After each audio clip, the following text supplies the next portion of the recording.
Palagay ko walang pupunta rito eh. Si Pangulong Duterte gusto niya pumunta rito. Ayos Dito, sana. dito siya upo eh. Ay, inaabangan na namin yan, Ikaw. Kong. Dami na nag-aabang yan, Kong, mula na sabihin nyo, ha?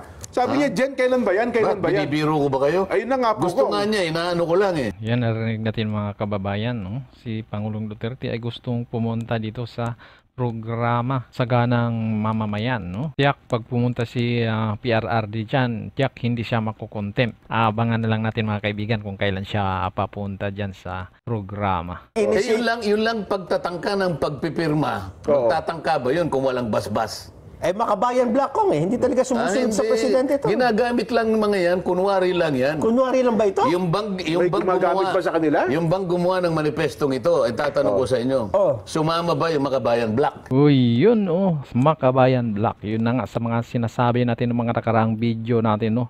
Na itong Makabayan Black ay nabigyan ng entablado dyan sa may kongreso nitong 19th Congress. At kagaya natin sa sinabi natin na kitang-kita naman natin dito na naggamitan lang sila. Ginagamit yung Makabayan Black at ang Makabayan Black ay ginagamit lang din ang administrasyong ito dahil may kanya-kanya silang pansariling interest. Kaya pakinggan natin ito si Congressman Senator Marcolita tungkol dito sa kanilang talakayan dito. Kaugnay pa rin dito sa mainit na usapin dito sa impeachment laban kay Vice President Sara Duterte. Ng sambayanan. O ito, ano isa sa pinakamahalagang alalahanin ng sambayanan sa ngayon? Napakataas po ng kuryente sa ating bansa. Totoo po.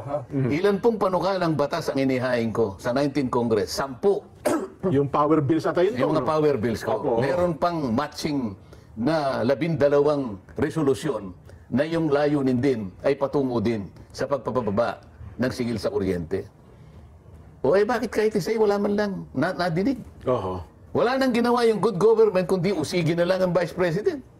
Akala ko bang layunin natin makapagpasa ng mga batas na tutugon sa pinakamahalagang alalahanin ng sambayanan? Saan ka nakakitang saan patungo ito? Napakaraming magagandang panukalang batas, hindi naman namin nadidinig sapagkat ang lahat ng kanilang oras, lahat ng resources ng Kongreso, nakatuon na lang kung paano dudurugin ang Vice President. Oho. Makatutulong ba sa atin ngayon ito? Sana, sa bawat araw sana na dinidinig namin ang usapin tungkol sa Vice President, pababa ng pababa ang presyo ng bigas. Sana, Kong, ano? Baka sumama ako sa pagdinig. Oho. Nako. Sumasasama ako nang dahil lang kasi bumababa ang bigas. Hindi dahil sa maganda yung ginagawa nila. Opo. Hindi ba? Ay, yun lang 40 ang hirap na hirap na papabayan ng Yan ang 40. akala ko sa mga pangunahing mahalagang alalahanin ng sambayanan, makikipagkaisa ka. Wala man lang kayong dininig sa mga power bills ko eh. O ito, meron na namang pagkakaisa. Isa pa. Kaming mga miyembro de Kamara, kaming mga miyembro ng Kamara de Representantes ay taimtim. Taimtim. Opo. Isipin mo yung mga Malalim yan. ay taimtim na pinagtitibay ng aming kolektibong lakas at ay nakasalalay sa pagkakaisa sa layunin, katapatan sa mga prinsipong demokrasya at matibay na hangaring maglingkod sa sambayanang Pilipino. Kung totoo lahat ito, Napakasarap niyan, Kong. Oo. napakasarap pakinggan. Siguro kung itong gumawa nito ay isang manliligaw, Ay, nako. baka 10 babae nang napasagot nito eh. Oo, Kong. Oo.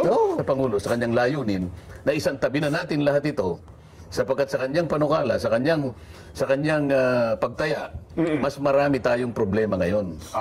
So yung maliit na bagay na ginagawa nyo, na pinagtatalunan nyo dyan, sapagkat wala namang kapupuntahan, wala namang ibubunga, kahit sa buhay ng isang Pilipino, sabi nga, tempest in a teacup. Opo.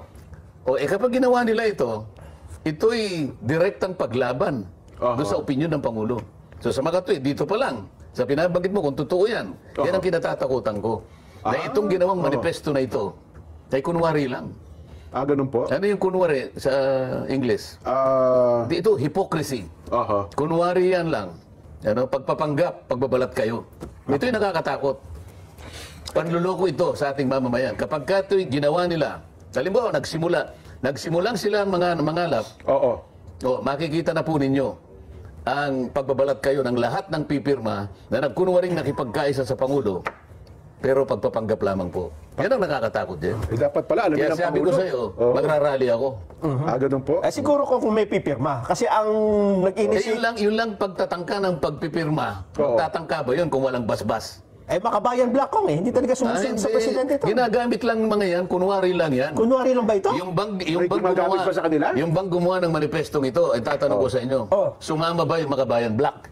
Hindi po, Wala po walang sila. nakapirmata dyan. O kaya nga, pero doon sa pag-uusig, sa confidential fund, kinasangkapan sila ng leadership. Hindi nyo napansin yun? Kitang-kita naman, Kong. Di gano'n, kunwarian lang ito. Yun lang pagharap ng Pangulong Duterte sa Quadcom, ang unang pinront agad yung grupo ng Makabayan. Kaya nga, kasi alam itinabi nila. pa siya doon sa kalaban ng Pangulo. Naintindihan naman natin lahat yun eh.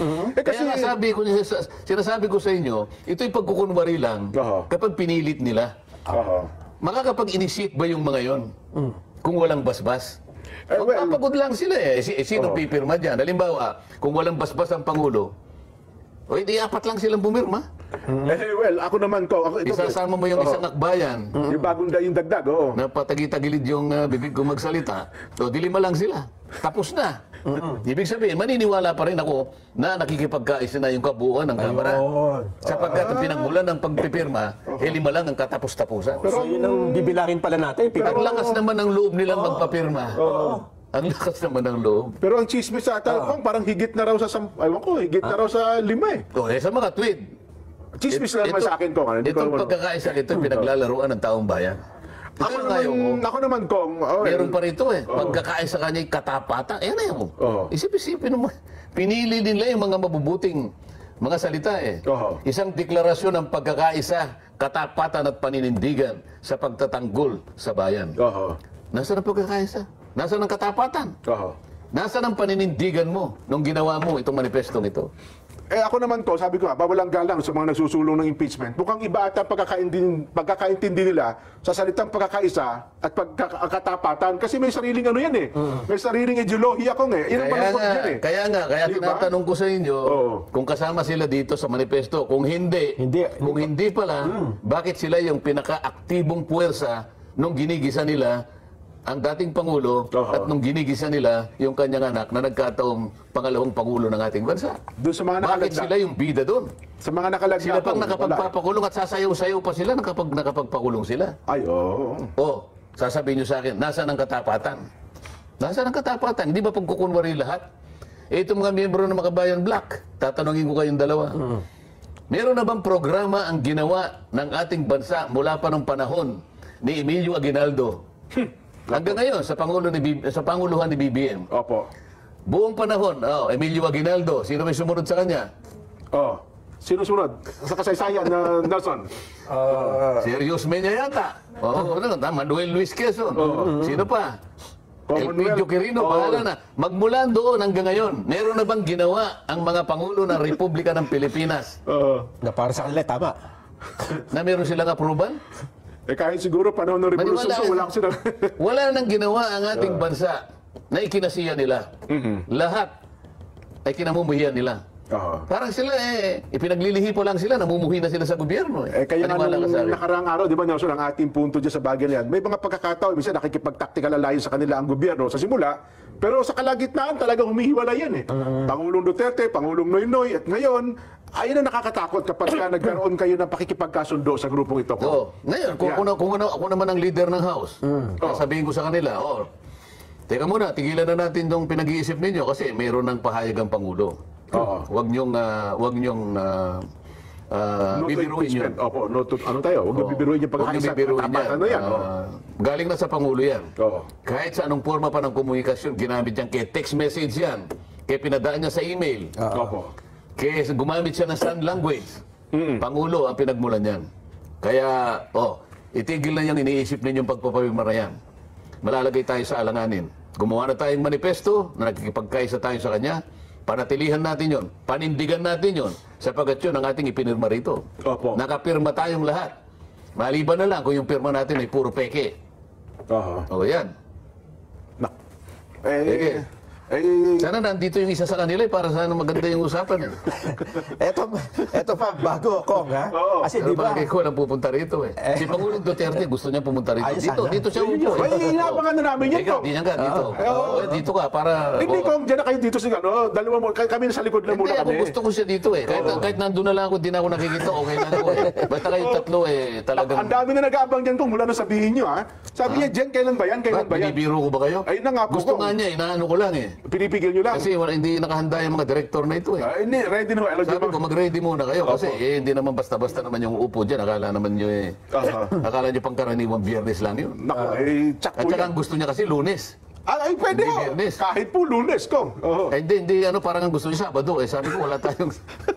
Mali pa sa Pwede ba Tinggo. tayong mag-program Sa sa Sabado? Tinggo ko. Wala tayo dun eh. Oo Wala nga. tayo dun. no? Hindi tayo- Baka sakali naman pwede nating pagbigyan eh. Record natin, Kong. Pwede naman. Hindi, ayaw niya na record. Sila live, ano?